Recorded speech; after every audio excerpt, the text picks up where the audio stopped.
Hello, hello, hello, and thank you for tuning in to my brand new channel called My Thoughts About Women and Relationships. Now, the reason why I actually started this channel is simple. I always talk to myself. I'm a loner pretty much. I don't have a girlfriend in my life. I used to. I don't have friends in my life. I used to. Now it's just me, myself, and Irene. And I'm always talking about myself about random topics, but the topic that seems to come up the most is about women and relationships. I've had bad experiences and good, some that require therapy. Since I don't have access to a therapist and I don't have the money to take that step, I figured why not just relieve my stress by making a channel and just letting all my thoughts out. And maybe some like-minded individuals like myself may agree with me or disagree. Whether you do or not, feel free to definitely leave your comments in the comment box below. Your questions and everything that you have, any concerns from what you hear today and beyond.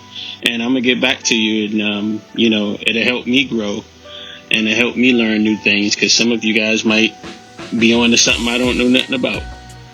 But anyway, this channel is going to be based around questions and my thoughts about those questions, and particularly pertaining to you women. I would love for you to answer the questions if you can and tell me your opinion and your take or your experiences from those questions. So without further ado, let's get into episode 1. The very first question is, what are some of the biggest challenges you faced in your relationship? And how did you overcome those challenges? Well, I can tell you one thing. I'm going to give you my thought on it. My challenges were very typical. I was dating a younger woman. I was about maybe 7 years older than her. Not like that necessarily matters, because some women are more mature than others. And I felt like she was at that time. And then when I got to know her, I realized that she had a problem, and it was fashion. See, her, like a lot of women, love high class fashion. You know, the Fendis, the Louis, the Gucci's, the Marc Jacobs, the Chanel. That was her thing. And that caused a divide between us. And that was a big challenge that I really tried to work through. It was very difficult to work through. So, of course, at the end, I wasn't able to quite get through it. But let me explain a little bit what I had to go through. For one, you have to have a lot of money to deal with a girl that likes high fashion. Point blank, period. I mean, if you don't have a lot of money, it's going to be rough from the beginning to the end. And I didn't realize that. I felt we looked good as a couple. And those happy moments when we wasn't talking about money and clothes, we had good times. But her standards were way beyond my means. And I remember when she first took me to the store Barney's in New York, because I was living in Brooklyn at that time. We actually both lived in Brooklyn. The only thing is I had my own place. She didn't. That's another thing. We're from two different backgrounds. She's from a background that had a family with money, so she didn't really have to work hard for anything.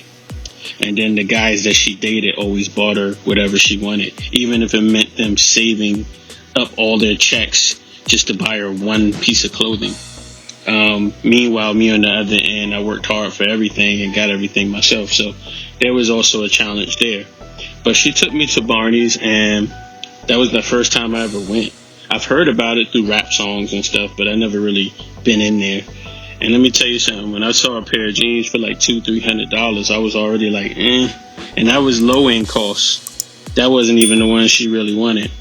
So at that point, I realized, okay, this is going to be a severe challenge.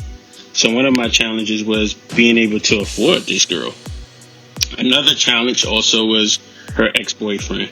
Now, I'm going to tell you guys something. If you're with a girl and she just got out of a relationship, it's going to be rough for you. The ex-boyfriends never completely go away. They stay in the picture. They might kind of fade in the background for a little bit while they're dating somebody else, right? But then as soon as that doesn't work out, guess what they do? They come running back home. And they hit her with this question. Can we talk? And then the word that I hate, this is a word that I'm going to hate to the end of time. Can I get closure? And once they say that, it's over, because if she chooses to give him closure, that really means open her.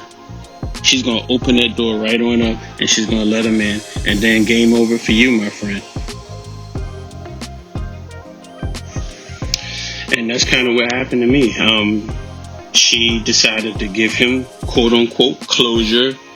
And he started saying this and that, you know how they do. I'm sorry for everything I put you through.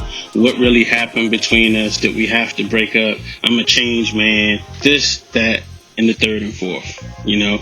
And what the women usually do, they fall for that. They fall for it.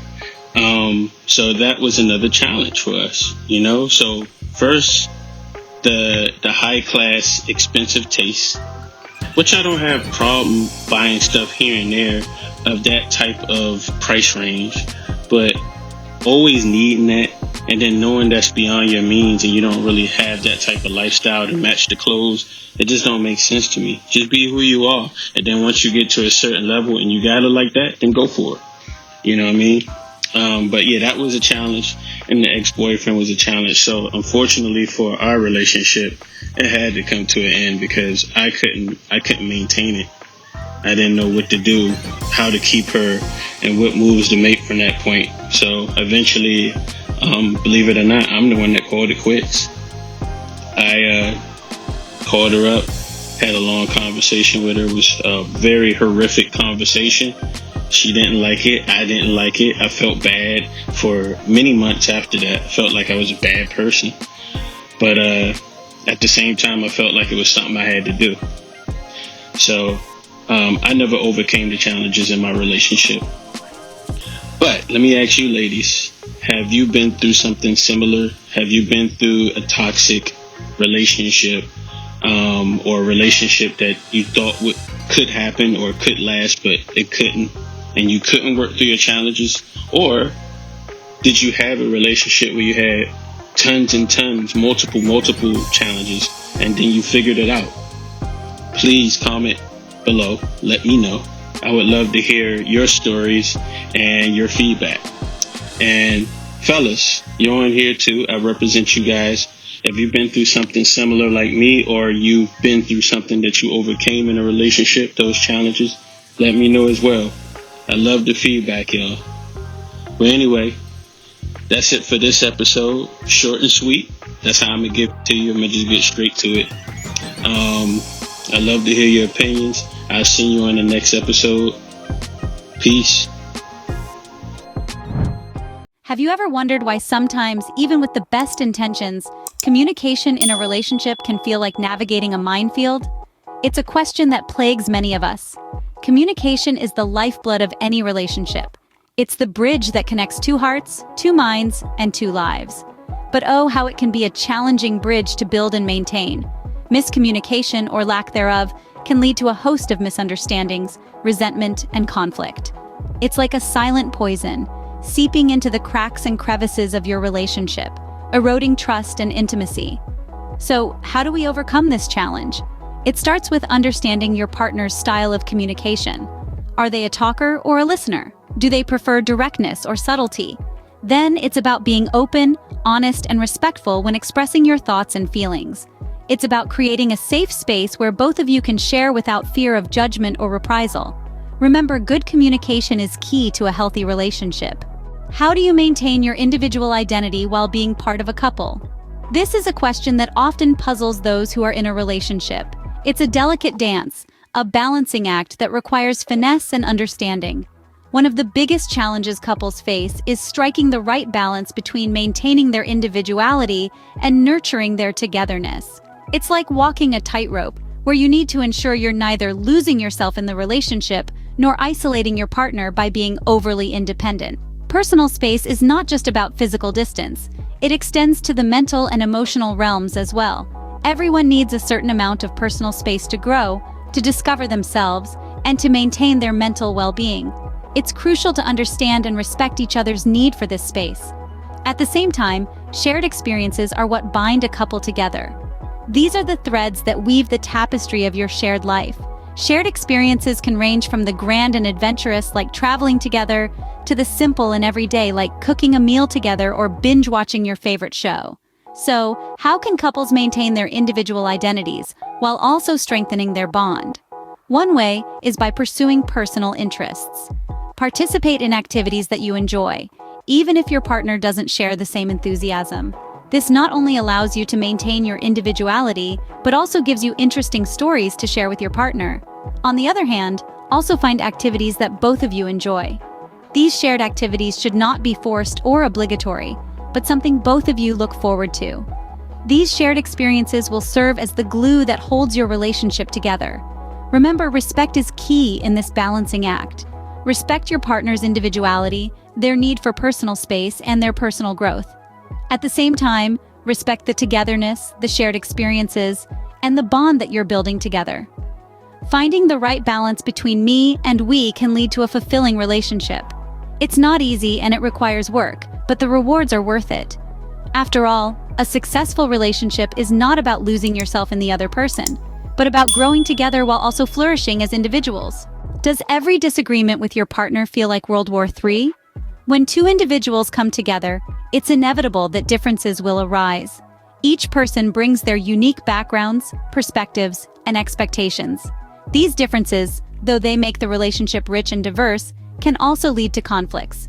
But here's the thing, conflicts are not inherently bad. In fact, they can be instrumental in deepening understanding and fostering growth. So, how do you manage conflicts in a healthy way? Let's break it down. Firstly, avoid blame. It's easy to point fingers and say, "You're wrong," or "You did this." But this only escalates the conflict, leading to hurt feelings and unresolved issues. Instead, focus on expressing how you feel and what you need. Use I statements instead of you statements. For instance, say, "I feel upset when," rather than "you always." This way, you're not attacking your partner, but expressing your feelings and needs. Next, focus on the issue at hand. It's tempting to bring up past arguments or unrelated issues, especially in the heat of the moment. But this only muddies the waters, making the original issue harder to resolve. Stick to the topic and resist the urge to dredge up old grudges. Further, finding a compromise is key. Remember, it's not a battle to be won, but a problem to be solved together. Seek to understand your partner's perspective and find a middle ground. You might not get everything you want, but you'll find a solution that respects both your needs. Lastly, remember that conflicts can be an opportunity for growth.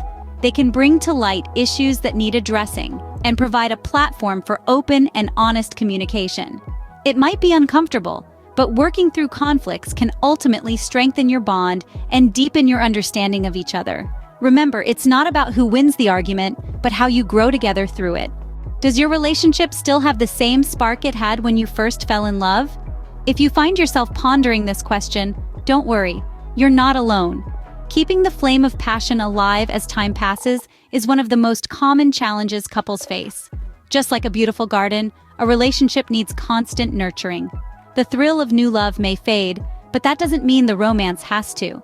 It's about finding new ways to connect, to surprise each other, and to keep the love fresh and exciting. Ever thought about planning a surprise date? Or how about leaving a sweet note for your partner to find? It could be as simple as spending quality time together, without distractions. Little thoughtful gestures go a long way in rekindling that initial spark. Remember, love is a journey, not a destination. Keeping the spark alive requires effort and creativity, but it's worth it to keep your relationship vibrant and fulfilling. So, we've tackled some of the biggest challenges in a relationship. But remember, every relationship is unique, and what works for one might not work for another. The dance of love is complex, and it's all about maintaining balance. It's about balancing your individuality with togetherness, managing conflicts with grace, and keeping that spark alive even when life gets in the way. Communication is the heart of any relationship. It's the bridge that connects two hearts, allowing them to understand each other better. It's important to speak your mind, but also to listen with empathy. Remember, it's okay to have conflicts. They are opportunities to understand your partner better. But how you manage these conflicts can either strengthen your bond or create fissures in your relationship. Lastly, don't let the monotony of everyday life extinguish the spark in your relationship. Keep the flame alive with small gestures of love and appreciation. Thank you for spending your time with us today. Don't forget to subscribe to My Thoughts About Women and Relationships for more insights and discussions about relationships. Until next time, keep nurturing your relationships with love and understanding.